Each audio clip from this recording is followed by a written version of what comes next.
air conditioning. Nice. And people come up to me and they say, who did that? Who did that? And I'm like, I did it. So you can do it too. And how did you do it then? Remove the window. Very simple to do. Only 4 bolts. And on these Ford vans, not every van, but these Ford vans. And then you make the template from the window. And then you've got your measurements for the back.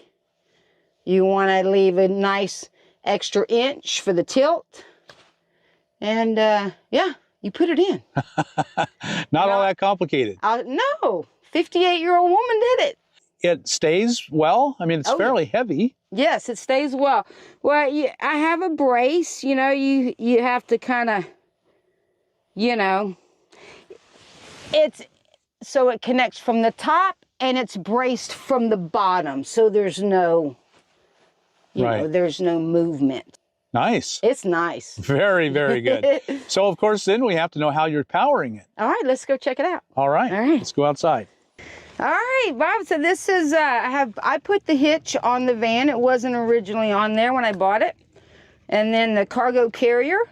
So I've got my generator, which is a Wen 1250 that runs that. Right. So it's not real heavy, only 37 pounds. That's nice. And 1 gas can. And this one is just fluids and funnels. To spark up the air conditioner, just turn that Wen 1250 on, turn the economy mode off, and start her up. And this AC runs on economy mode. Yeah, those small window units are really not all that big a draw. No. A 1250 could handle it pretty easily. Once you do the surge at the start and it starts, you're good to go. Right. And I see you have an air conditioning, and 200 watts is generally not going to run an air conditioner, so do you use it much? That is just for, you'll get them 90, 95 day, 100% humidity in Florida where I go a lot. And I have my breaking point too. And if that's the case, I'll pay for a campsite, plug in and use it. When I go to Indy, I pull into my mother's driveway and plug in. Oh. And she loves having me there. Sure. Hi there, Mother. Love you. She loves me being there. So, you know, that and works out good. Plug in. Yeah, she lets me plug in as long as I keep fixing everything around while I'm there, which I don't mind and like doing. So. And then the back in the garage. This is where everything happens. Oh, wow. That is really nice. It's only about 8-10 inches, but you can see how much I got in here. The 2 batteries, I've had them for about a year. For charging, I just use a cheap Harbor Freight $90 generator and a $25 battery charger from Harbor Freight. It'll charge the batteries in about 2.5 hours. Mini split unit itself really just consists of an air conditioner compressor and some cooling. There's a fan in there and a couple other components. And the reason it's called a mini split is because the compressor is outside and it is split from the blower or the head unit, which is mounted on the inside of my door. The outdoor unit itself is actually mounted on a piece of plywood. It's just simple 3-ply that I got at the local hardware store. That I mounted directly through the sheet metal. So when I installed it at a slight angle.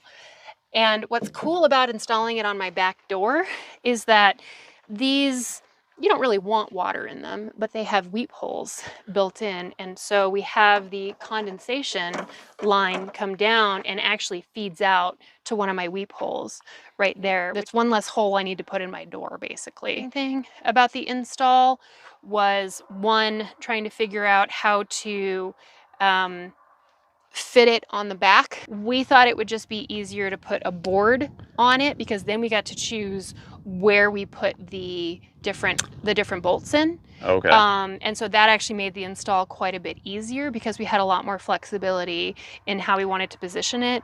One of the funny things about this is that I wanted, obviously, to be legal. I wanted my license plate to be visible, but I also didn't want to lose my beautiful view at my back window. All right. And so it actually fits really neatly on that side. I still have full access to my entire garage. I get in here on a regular basis, and it's all contained in one neat install. This is a 12-volt mini split that's tied into the red box you've seen on the back.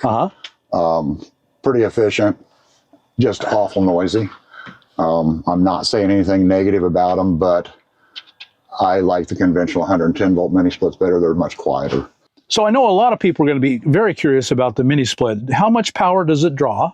Do you know off the top of your head? Start up 500 watts, 550, and it'll run down about 200, 2.25. So if it's just on medium high, 200, 250 watts. Yeah.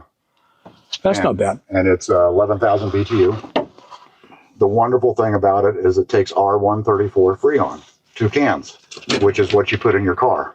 Again, it's noisy. The fan is noisy, but I paid like $360 for this thing.